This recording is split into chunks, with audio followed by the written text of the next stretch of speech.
তবে এখানে একটি আয়াত আমি দেখলাম,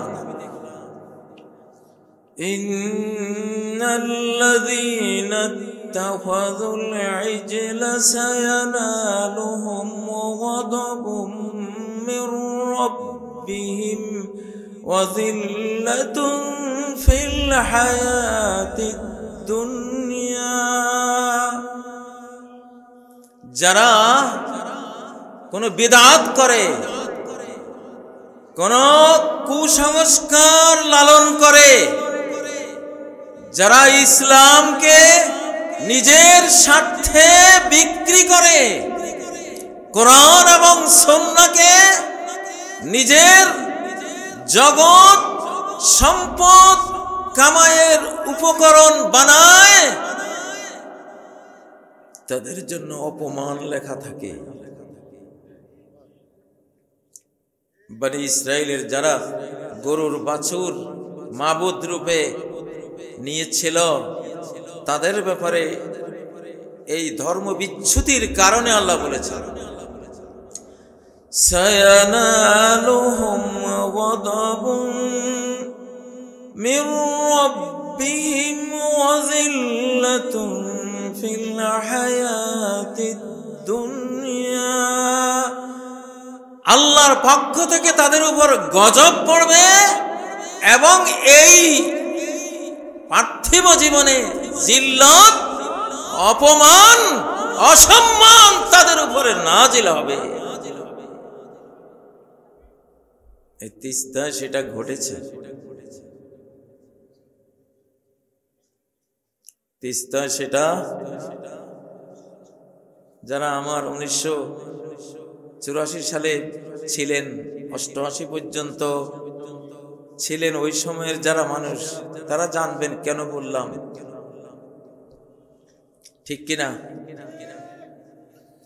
আর যারা সত্যকে বুকে ধারণ করেছেন, মাদ্রাসা পুড়িয়ে দেওয়া হয়েছিল, তারপরে অটল অবিচল হিমালয়ের মতো টিকে ছিলেন,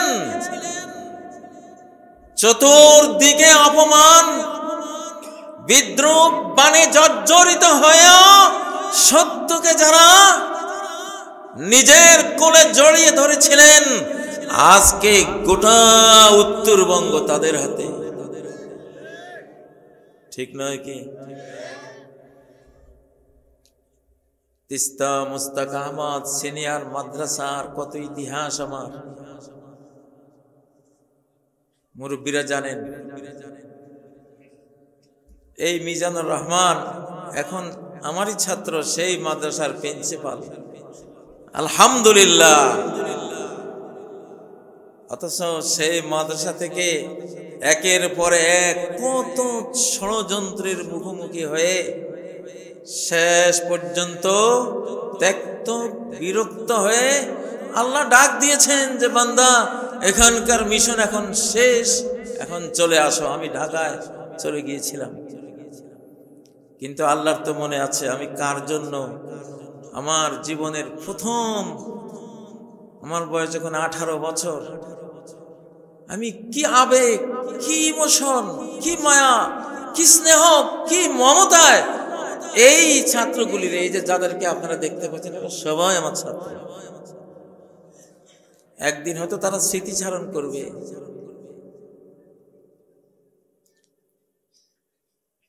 পকেটে যা পেতাম, 3 মাসে 2100 টাকা পেতাম, সেই 2100 টাকা এখানেই ব্যয় করে ফেলতাম এই শিশুদের পেছনে। আমার বাবা, আমার মা, আমার মনে নাই এখান থেকে 1 পয়সাও খেতে পেরেছিলেন কিনা। তাদের এই ছেলের কর্মজীবনের প্রথম পর্বের আমার মনে হয় না, আমার মনে নাই এখানকার যেইটুকু আসতো এখানে ব্যয় করে ফেলেছে।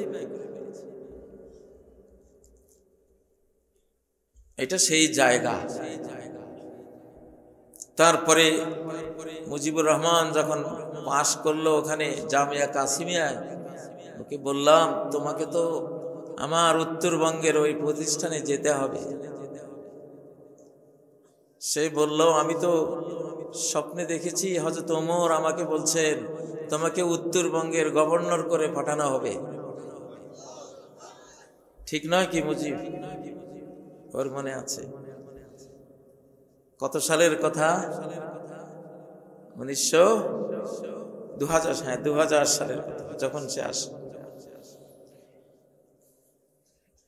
এই জগতে কিছুই নেই, এই জগতে কিছুই নেই, সব ঊর্ধ্ব জগতে। ফাসুবহানাল্লাযী বিয়াদিহি মালাকুতু কুল্লি শাইইন ওয়া ইলাইহি তুরজাউন।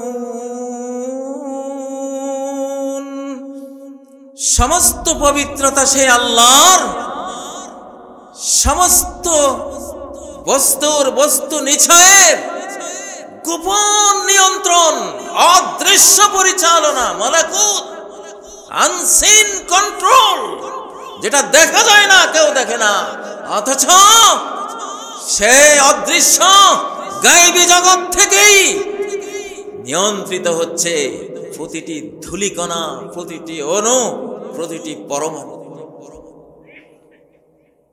আমি সত্যের সম্মান, সত্যের মর্যাদা যে চির উন্নত, আমি তিস্তায় দেখেছি আমার ছাত্রদের মাধ্যমে। আর অসত্য, মিথ্যার যে অপমান, যে অসম্মান, যে জিল্লতি, সেটাও দেখেছি। সেদিন আমাদেরকে যারা যন্ত্রণা দিয়েছিল, পরবর্তীতে মুজিবকে যারা যন্ত্রণা দিয়েছিল, তাদের পরিণতি দেখেছি। সত্য এরকমই হবে, হয়তো আখিরাতে গিয়েও দেখবেন এরকমই। সত্যের বাহকরা জান্নাতুল ফেরদাউসে আল্লাহর নবী, সিদ্দিক, শহীদ, সালেহীনদের সাথে থাকবে ইনশাআল্লাহ। আল্লাহ আপনি কবুল করেন। প্রিয় বন্ধুরা, অনেক কথা আমি এখন আসলে ওয়াজ করি না, ওয়াজ বাদ দিয়ে দিয়েছি। স্পিরিচুয়াল রাডার নিয়ে এই দেশটা আধ্যাত্মিক জগতে যারা চালায়, সেই বান্দাদের মধ্যে কাজী আছে।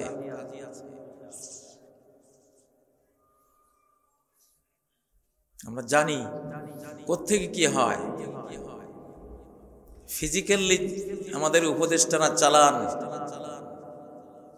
কিন্তু আনসিন জগৎ থেকে যেটা পরিচালনা হয় সেটাই মূল। এই কারণে টিকে আছে এখনো বাংলাদেশ, না হলে এই সরকার টিকে থাকতো না। এই পর্যন্ত 80-90টা ষড়যন্ত্র হয়ে গেছে, আর সামনে সিরিজ ষড়যন্ত্র আসছে, আরো বড় বড়, কিন্তু পারবে না, ইনশাআল্লাহ পারবে না। আমার উপরে যে আক্রমণটা ছিল, আমি জানি যারা বিগত ফ্যাসিবাদকে ফেরত আনতে চাচ্ছে, ওরা ভেবেছে যে এই লোকটা আমাদের 1 নাম্বার শত্রু, একে কোনো সাইনবোর্ড দিয়ে হিট করা যায় কিনা, সেজন্য একটা আক্রমণ হয়েছিল, আর কিছু না। তবে আমরা বলতে পারি, আমরা যদি মরে যাই তাহলে একটা জাতি পেশাকার হয়ে যাবে ওর প্রতিশোধে, আকাশের প্রতিশোধ এত ভয়াবহ আসবে। আর যদি আমরা বেঁচে থাকি, দেশের কন্ট্রোল বাহ্যিক না, চোখে দেখা কন্ট্রোল না, অদৃশ্য কন্ট্রোল আমাদের হাতে থাকবে। আমরা এই দেশ থেকে বিশ্ব দরবারে বিশ্ব সমুন্নত একটা দেশ হিসাবে আমরা রেখে যাব ইনশাআল্লাহ।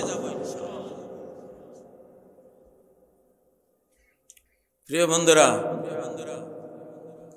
সূরা বাকারার শুরুতেই তো আমরা পড়ি, আল্লাযীনা ইউমিনুনা বিল গায়ব যারা এই দৃশ্যমান জগতে থেকেও এটা মনে করে না যে সব যাদেরকে চালাতে দেখি এরাই চালায়, এটা মনে করে না। যারা মনে করে যাদেরকে চালাতে দেখি এরা চালায় না, এক আনসিন মাওলা মালিক শাহানশাহ রাজাধিরাজ তিনি চালান সবকিছু। ইউমিনুনা বিল গায়ব। প্রিয় ভাইয়েরা,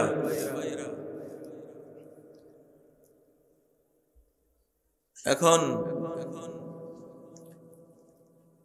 বাংলাদেশে যারা আছেন, আজ থেকে 20 বছর আগের, 30 বছর, 40, 50 বছর আগের নিয়ম নীতি নিয়ে যারা চলতে চাইবেন চলতে পারবেন না। বাংলাদেশ আগের পজিশনে নেই। এত জটিল, কুটিল, কঠিন এক পৃথিবী এখন। আগের যত দল আছে, যত সিস্টেম আছে, যত নিয়ম কানুন করা আছে মানুষের হাতে, এগুলো এখন গরু গাড়ির পর্যায়ে। এই যুগ কি গরু গাড়ির? ওই লস অ্যাঞ্জেলসে যে আগুন ধরেছে, ওই আগুন, ওরা যে বলেছে গোটা আরব বিশ্ব জাহান্নাম হয়ে যাবে,